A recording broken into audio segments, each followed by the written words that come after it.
Traders, FX Pip Collector here. Today is Friday, August 9th, and I'm going to be analyzing the US dollar Canadian starting on the monthly, working my way all the way down to the 1 hour time frame for the full top down analysis.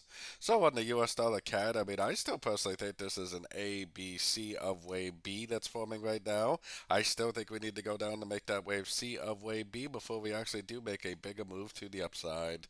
So taking it down to the weekly is where you can see this a little more clearly, because first of all, there's a nice 5 waves down over here, which I think is clearly a wave A.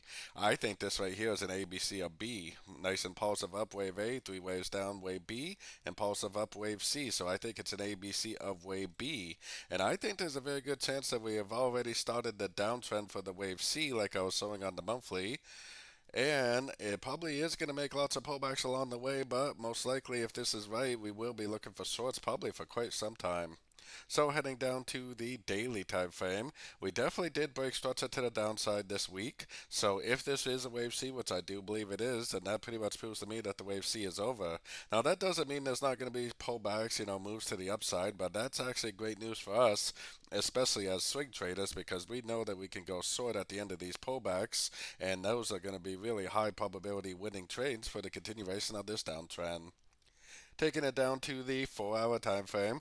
On the 4 hour time frame, it actually looks to me like a 1, 2, 3, 4, 5.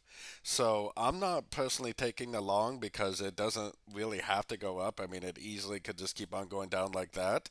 But with this 5 waves down and with the break of structure, I think that it probably is more likely to go up. Break structure, probably make more of a proper pullback, probably an A, a B, and a C correction for the continuation of the downtrend. Likely a wave 1, likely a wave 2.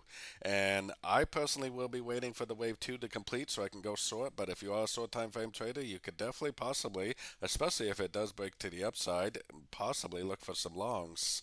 So going down to the 1 hour time frame, like I said, I'm definitely not taking any longs because I know how this works. You can see a perfect 5 waves, expect it to go up, and then it just makes a little push up and just dives right down. So I'm definitely not taking any longs, even though I do think that it is very likely it's going to go up and make a wave A. I think it's likely to make a wave B, and it's likely to probably go up again for a wave C. Probably this 5 waves down, 1, 2, 3, 4, 5 is a wave 1. I bet we'll make an ABC of 2 next, and then I think we'll go down for that wave 3. Like I said, I'm a swing trader, so I'm personally going to be waiting for the end of this wave C to go short. If you're a very short time frame trader, you could possibly get some longs trading this wave 2 to the upside. So don't forget to join my free Discord channel, which is linked down here in the corner. And as always, thank you and happy trading.